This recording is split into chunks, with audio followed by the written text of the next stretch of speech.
program is brought to you by the Georgia Neurosurgical Institute. For over 50 years, rendering neurosurgical care to patients of all social conditions, treating complicated problems involving the brain, spine, spinal cord, and peripheral nerves, endeavoring to encourage quality care, medical research, innovation, and education on a local, national, and international basis.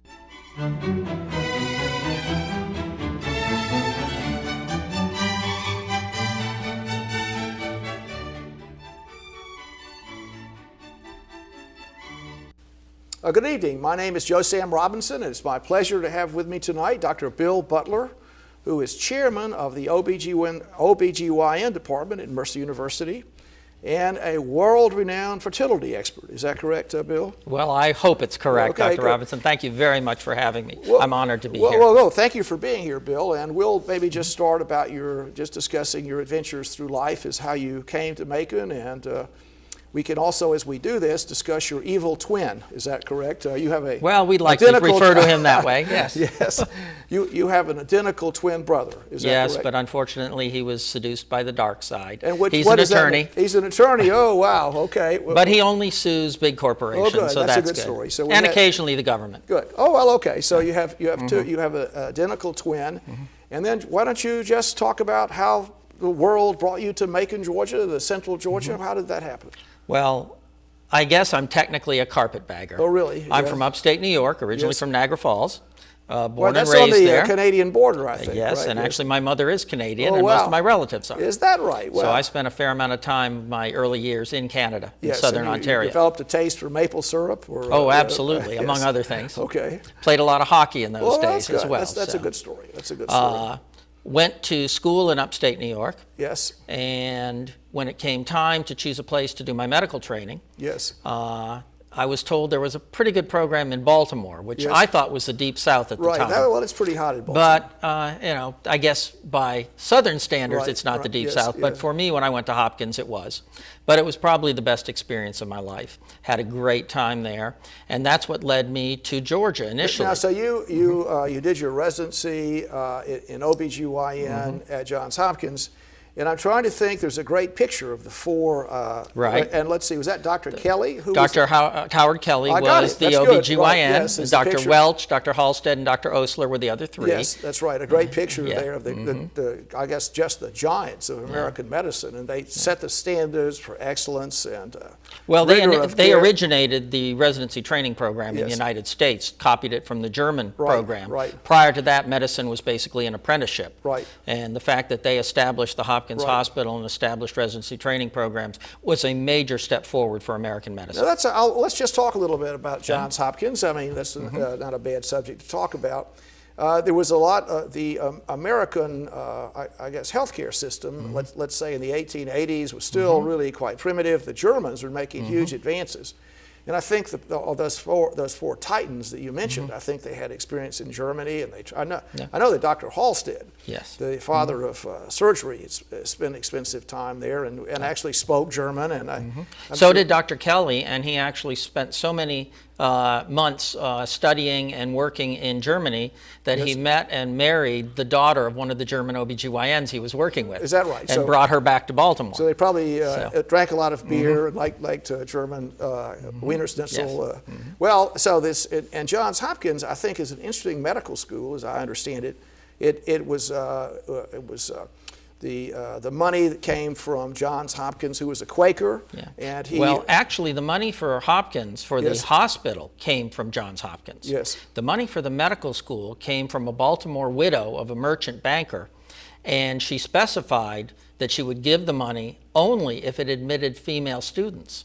And so Hopkins was on the forefront of women's suffrage in that it was one of the first medical schools in the United States to admit female students. Well, you stole my thunder, Bill. I was about to sail the ship right into that Johns Hopkins had this very special kind of lineage. And the idea was that they required females to be in the first class there. Absolutely. And they really pioneered the entrance of females into the medical profession. Right. And in addition to that, Dr. Kelly was the one who separated gynecology from general surgery as Yes. a women's health specialty. Yes, And yes. that's why he is so renowned. Yes, and so you were right at the, I would say in many ways, the pinnacle of OBGYN training. And so what happened after that? What step did you take then? Well, I was always interested. I was a geneticist by background, interested in genetics and basic reproduction. And so I wanted to do reproductive endocrinology and infertility, what most people associate with test tube baby work, that kind of thing. Yes. And when I was talking with one of my senior professors, Dr. Woodruff, he told me there was a wonderful young man in Augusta, Georgia, who was combining genetics and early reproduction, the only program in the country. Really? And that was Dr. Paul McDonough over at the Medical College of Georgia. And so I ended up in Georgia training with Dr. McDonough. I did have a little bit of a detour. I went back to New York for a few years to head up the program at my old school. Oh, really? Yes. But then got lured back to the South, first in Charleston at the Medical University of South Carolina, and then 12 years ago to Mercer University here in Macon. Wow, so that's almost a biblical number, is it not? So you've been here for 12 years, and what are your tasks now? What do you do in this part of the world? Well, I was recruited to start the first reproductive endocrine full-service program in Central Georgia, but also to take over and I think take the training program to the next level. And so I'm director of the Department of OBGYN. We have the residency training program. We teach all the medical students from Mercer University School of Medicine. And we also provide all of the subspecialty obstetric and gynecologic care for the people of Central Georgia. Well, that's a rather praiseworthy position in the world, and I think you have another one, which is on the state board of medical examiners. And that's a rather interesting turn of phrase, the medical examiner. Are you like detectives? Well, actually, we have just changed our name in the new Medical Practice Act. So we've gotten rid of the examiners because it was a misnomer. We don't examine It sounds anybody. like you're Sherlock Holmes at work there. What we do is do licensing and discipline for all the MDs in the state, but also for a lot of other specialties. We do the PAs, we do the advanced practice nurses, the orthotists and prosthetists, respiratory care therapists, and also the acupuncturists. Oh, really? Yes. Well, let's discuss that. I mean, I think this is something the public needs to know about. So it's not that a doctor can just be out there just doing as he pleases, but his license is under a constant purview, and there are lots of requirements to maintain one's license in Georgia. I mean, can you name absolutely. a few? Well, the first thing is to get your license, and there are a whole list of requirements to begin with. Now, if you've gone to the appropriate medical school and done the appropriate training, it's not difficult to get the license as long as there are no other issues. Having said that, to meet those requirements is pretty rigorous, medical school, residency training, etc. Once you get the license, there are a whole host of regulations under the Medical Practice Act that you have to satisfy in order to maintain your license. Your license is really a privilege. Although it's been ruled a property right by some courts, the state of Georgia feels that it's a privilege to serve the people of Georgia, and you have to meet certain standards to make sure that the people are protected. And the main charge of the medical board is to protect the citizens of the state of Georgia. So that's what we do. We first review all the applications, make sure they're qualified. If there are any questions, we do further investigation. We have a full investigative arm with some great people who will do that. And then if there are any issues brought to our attention, be it malpractice, be it what we call boundary issues where there's inappropriate contact with patients or others, if there are substance abuse or other issues of physician wellness, as it's now termed, we review all of those, do the appropriate investigation, interview the physicians involved, and mete out the appropriate sanctions if necessary. Now, what is it that causes a physician to fall into error? I mean, in my earlier days, I was chief of surgery for a long time at the local, at the Medical Center of Central Georgia. I've had some experience with these issues. But are drugs and alcohol play a big role? Do you have any thoughts about that? I mean, what is it that causes problems? Well, probably half of what comes before the board are malpractice issues. Any major malpractice settlement or award comes before the board. We review all those cases and we do the appropriate sanctions and indicate needs for retraining if necessary or whatever. Again, to make sure that those sorts of things don't happen again. So that's probably half our work. The other half has to do with physician improprieties, if you would. Part of those are boundary issues, having sex with a patient, those kinds of things.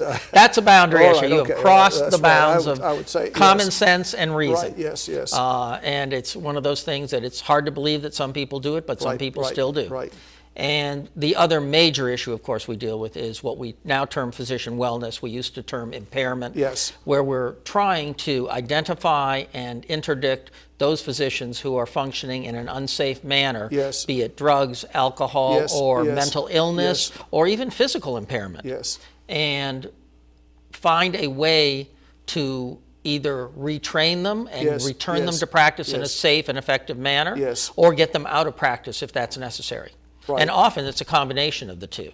Now, this is a rather requires a rather extensive amount of your time, does it not, to do this? It's It a does. lot of work to do this, and it's quite a burden in a way. Isn't it? Well, I was originally appointed a little over 5 years ago. Yes. I had no pre-knowledge of Yes, any of what yes, was going to be yes, involved. yes. I'd never been involved with this system. It's been a real eye-opener to learn what is involved. And it is hours and hours of work, all Yes. gratis. We're volunteers for the state Yes, yes. every month. But it's so important, and I found it to be so interesting and stimulating, and I feel that we're doing such good work Yes. that I've now become vice chair, and next year will be the chairman of the board. Wow. Well, should I congratulate you on that, or Actually, just condolences give you my would be in sympathy order. on that? Yes. It's a lot of responsibility, and to me, I'll just make a comment. It's good to see a person of your competence and rectitude in a position like that, and I think the public needs to understand doctors like this. They like to have a methodology in place to protect the public. I mean, they do. I mean, There's no question. Most physicians are very, very grateful for the work of the board. Most of them are fully cooperative, and actually, we would depend on many physicians Yes. to inform us of problems of Right, their right. colleagues. Yes, yes. Most physicians are in medicine for the right reason, Right. and despite all the bad press we sometimes Yes, get these yes. days, I think it would be an eye-opener for the public to see the deliberations of the board, and the meetings are open. Yes, So, and I mean, I think that's something the public needs to understand. There's a lot of effort underway to make sure that when you see a doctor or you receive medical care in this state, all kinds of mechanisms and protections are there to make sure that you're treated in an appropriate fashion. Yeah. Well, now, we'd mentioned this a little earlier. I mean, there are occasionally, I think this was a case that happened, I think about a woman that had a number of children. The Can you- octomom Yeah, in the so- common and maybe press. maybe we can sail the ship a little bit in the sort of work you do Okay. with fertility, which I think is a very interesting thing to just discuss in public, and also how this thing can, how these skills can be used in the wrong fashion. I mean, do you can recollect that case? Absolutely. This was in the press a fair amount. Well, not yes. only was it in the press, but the Federation of State Medical Boards discussed it at length. All the different medical boards did review it in detail. Really? And Is so that- is we that a know most common of the kind of details. thing, or- It is for landmark cases Yes, like that, and yes. this was a particularly egregious one. Yes. Unfortunately, the physician involved violated all the ethical standards we have through the American Society for Reproductive Medicine Yes. and for the Society for Assisted Reproductive Yes. Technology, which are our two big umbrella organizations Yes. in infertility, Yes. in that he transferred a bunch of embryos. Right. And it's still being debated how many. Some reports say 6, some say 8. She Yes. ended up with Right. 8 babies at once. Right. Wow. That's where the octuplets or octomom Yes, comes yes. from. And it was a very unfortunate situation. She was fortunate that she didn't die. The Yes. babies were fortunate they did not die, although Yes. some of them will probably have serious sequelae. Yes. Yes. But regardless of that, what was done was considered totally unethical Yes. and improper.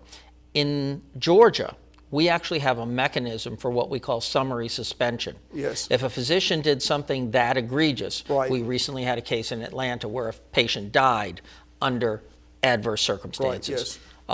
It takes us less than 24 hours to convene a teleconference and lift that physician's Yes, license yes. if we deem him an imminent danger to the Right. public. Yes. Yes. That should have been done in the case in California. It was Yes, not. It yes. took them a year and a half Yes. to actually lift his license, to Yes, revoke it. yes. And our board feels that's unacceptable. Yes. We are going to act much more quickly than that to protect the citizens of Georgia. Yes. Now, just in, maybe we could discuss the fertility world. I mean, this is a rather revolutionary thing. I mean, I think you could read the Bible about the having difficulties with pregnancy, and then occasionally in the popular press there's maybe a 60-year-old lady that has a child, or I mean, there are all the frontiers that have been pushed in regards to reproduction, and many women that had fertility issues can now the mothers of a happy family. And how does that transpire, and how exactly do things work? I mean, to do that, how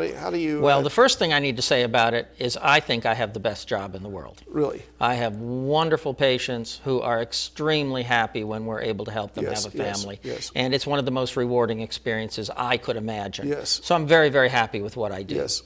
Now, having said that, are there issues? Absolutely. When you're dealing with human reproduction, Yes. you're dealing with multiple moral and ethical issues, Yes. and we deal with them on a day-by-day basis. Yes. It was just in the news with Mississippi and their embryo personhood bill Right, yes. that was defeated. It would have made doing what I do for a living impossible. We Yes. would have had to give Social Security numbers Right, to the yes, embryos yes, that, I see. that are in the laboratory. Yes. It just would not have worked. Yes. Dr. Howard Jones, who was the leading American pioneer in the field, did the first in vitro fertilization at Eastern Virginia Med School. Yes. Coined the term pre-embryo. Yes. For those embryos that are in the lab but have Yes. not yet been transferred to the uterus, and Right. therefore have no potential for life on their own. Yes. They have to be transferred. Yes. And that is the basis of most of the ethical guidelines that we use, Yes. with the understanding that there are lots of moral and religious opinions Yes, out there, yes. and they all have their validity. Yes. And the most important thing that we tell our patients is they are the final arbiters Yes, of yes. what happens. Yes. We don't tell them what to do. Yes. We tell them what the possibilities are, and Yes. they choose. And it can be anything from simple ovulation induction. It may Yes. require surgery for endometriosis, Yes. or it may require the use of drugs to stimulate better Yes. quality eggs, Yes. all the way up to the full-bore in vitro fertilization, or even one of the newer things like pre-implantation genetic diagnosis or Yes. gestational surrogacy. Yes. And so, I mean, this is, maybe you can make some comments about this. So you would see a young lady would say, well, I'd like to have a family, I'm having problems.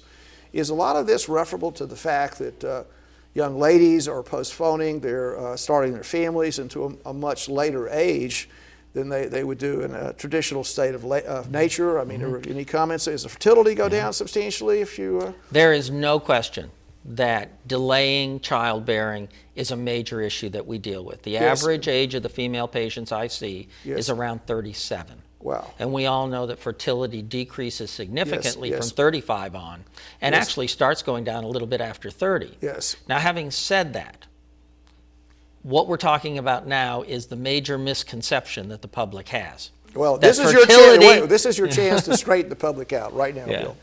That fertility is a female issue. Oh, I thought it was. 50% are male factor Do issues. males have a role in this, or is it? Absolutely, Yeah, I see. and people forget about it. Oh, and they do, about yes. half our cases have significant male factor issues. Yes. And so they have to be part of the evaluation. Now, is that And an age issue too? Is it not? I mean, so Rarely. But it's not so much. Rarely. Males can keep. Unless you get, Strom see. Thurmond was reproducing in his 90s. All right. Well, that's comforting. And he was unusual, That's but it can comforting, yes. happen. I see. That's comforting. So we do see some reduction in male fertility Right, with yes, age, but yes. it's minor compared to the reduction I see. in I see. female Yes, fertility. Yes. So. And so you try and help these ladies that are. Well, the most important thing is to do an appropriate evaluation first. Yes. I can't tell you how many patients come in to see me after 2 years of treatment elsewhere, Right. and nobody's checked the semen analysis because they never saw the male as a Oh, patient. is that right? Oh, I see. I remember that. Right. So the males So play a role. what you really need to do is the evaluation to Yes, begin with and decide what the problem is before you start treating. Yes. Because you don't want to waste months and months and years doing inappropriate Yes, therapy, yes. because time is critical Yes, in this. Okay? yes. Time is of the essence. So the first thing is an appropriate evaluation. Yes. And the big three we check the male, Yes. check for ovulation, Yes. and then you check the woman's pelvis. Yes. Because pelvic issues, primarily endometriosis, previous surgery, scar Right, tissue, right, tubal right, blockage right. are all issues that we have to deal with.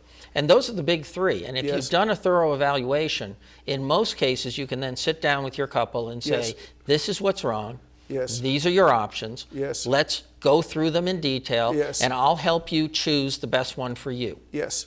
And so going through, you sort of go through this, and the idea, I mean, I guess one of the issues that happens finally is that sometimes there's the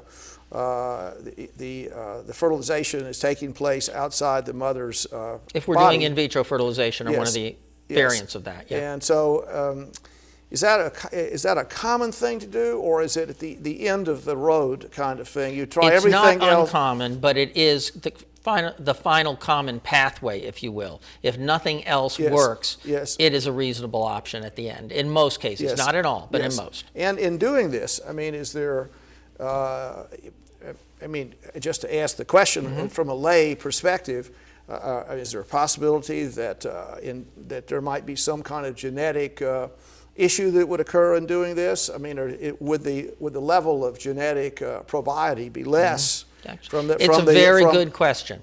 What we see, because this has been looked at very, very carefully because of concerns regarding manipulation of sperm, eggs, and embryos in the lab, as to whether there would be any adverse consequences. It appears at the moment that if there is any adversity, it's very, very minimal. Most of the American studies have shown no significant increase in birth defects or congenital anomalies. Some of the European studies and one of the Australian studies have shown a small increase in cardiac defects and one in hypospadias, which is an abnormality of the urethra. Hard to say that that's due to manipulation of an embryo, but that's what was described. The one thing that we are a little bit concerned about at the moment is something that's a little more esoteric. It has to do with DNA imprinting problems. Well, let's discuss DNA imprinting problems. Okay. The floor is yours. Okay. What most people don't realize when they say that you get half your genetic makeup from your mother and half from your father is that they are not equally expressed. Oh, really? Some of the genes that you get from your mother are expressed, whereas the identical genes from your father aren't, and vice versa. So we call them either maternally imprinted or paternally imprinted genes. So is it a 50-50 split? No, so it's random, and there are a lot of genes that are imprinted and a lot that aren't. So just to make this, to sort of make this point, so going down the Appian Way and seeing your fellow American citizens walking down the road, some of them may bear a disproportionate amount of their father's DNA, or their appearance and their genetic structure. No, it doesn't really work that way. Most people have generally the same imported genes imprinted in the appropriate fashion. The problem comes when they're imprinted inappropriately. For example, if it's supposed to be the maternal gene that's expressed, and it's the paternal gene that's expressed. And then what would be There are lots of genetic syndromes that can come from that. The classic one is called Prader-Willi, but there's also Angelman, which is the exact reverse. They're actually caused by the same genetic problem, but one is the maternally imprinted form, the other is the paternally imprinted form. But the big one we were worrying about with IVF is called Beckwith-Wiedemann. And what happens there is there's overexpression of some genes, but only in certain parts of the genome and certain parts of the embryo. And so you can get overgrowth syndromes. You can get one big arm, one big leg, a big liver, or a big heart. Is this referable to doing the in vitro fertilization? We don't know, but we think it may be due to the fact that the imprinting process is not occurring in the natural environment. And that therefore it is such a delicate process that occasionally there might be a mistake. Now, we're not talking about large numbers here. The incidence of Beckwith-Wiedemann in the general population is 1 in a million. In IVF babies, it's 1 in 300,000. Okay, well, that's it's extremely rare. Now, how many, just to ask the question, in the United States, just in general, how many children are born as the product of in vitro fertilization on a yearly basis? There are 150 to 200,000 a year. So a substantial number, and the total, I'm trying to think of our total, probably our total birth rate is 6 million, or is that a close number? About 7 million, I think. I missed it. Okay, it's 7 million. So it's a percentage or two. It's a significant number. Yes, and so many of these children are born, and isn't there a disproportionate number of twins and triplets? And can you talk about that, or what's? Well, there is a disproportionate number of twins. There is no longer a disproportionate number of triplets, and that's because in IVF we control the number of embryos we transfer. And so we usually transfer 2. Yes. And when it's very successful, you get fraternal twins out of that. So, But the triplets would occur if you were transferring higher numbers of embryos, and we no longer do that. 20 years ago, in former years you did, and because it wasn't as successul. And the idea of having two embryos, if one doesn't make it, or or this is such a laborious process to have the family a boost right away. Yes. Well, no, it's really not to try to get twins. It's to improve the overall pregnancy rate. Yes. We know that in most women, depending on their age, a 2-embryo transfer gives you the highest overall pregnancy rate with a very low high multiple gestation rate. Yes. Now, there is a process called controlled ovarian hyperstimulation.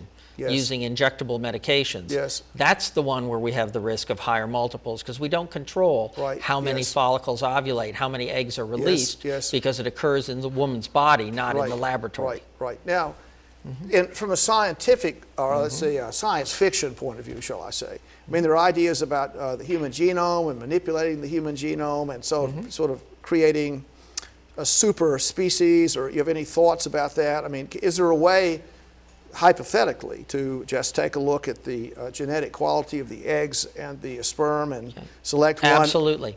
It's called pre-implantation genetic diagnosis, or PGD. Yes. We actually can biopsy early embryos and test their genetic makeup if we're testing for specific genetic diseases or something like that, and transfer only those embryos that are unaffected. Yes. You can't test at the moment the egg itself or the sperm because that destroys the cell. Yes. You can do an indirect test of the egg by looking at what's called a polar body biopsy, which is the excess genetic material the egg discards. Yes.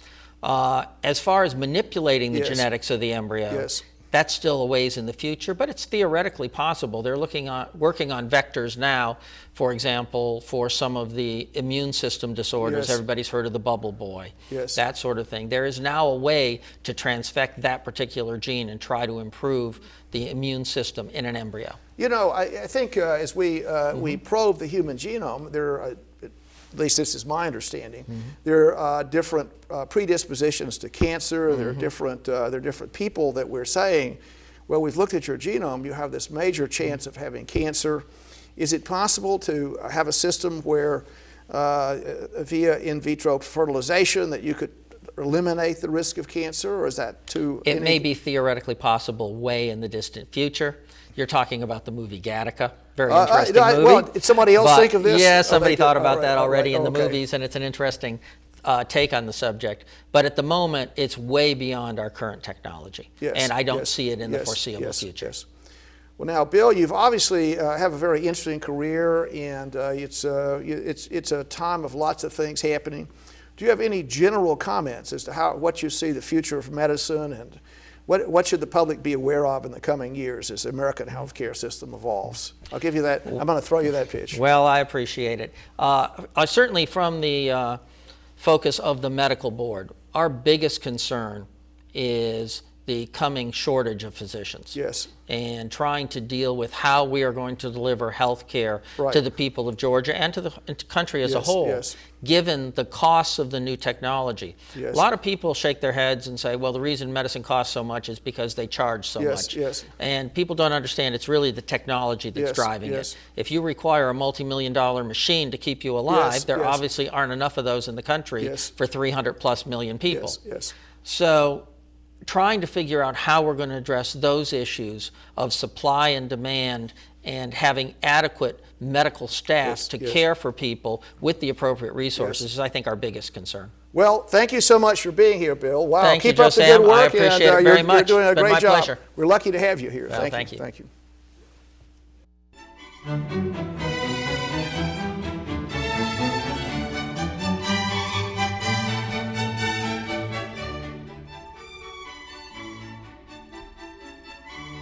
This program is brought to you by the Georgia Neurosurgical Institute. For over 50 years, rendering neurosurgical care to patients of all social conditions, treating complicated problems involving the brain, spine, spinal cord, and peripheral nerves, endeavoring to encourage quality care, medical research, innovation, and education on a local, national, and international basis.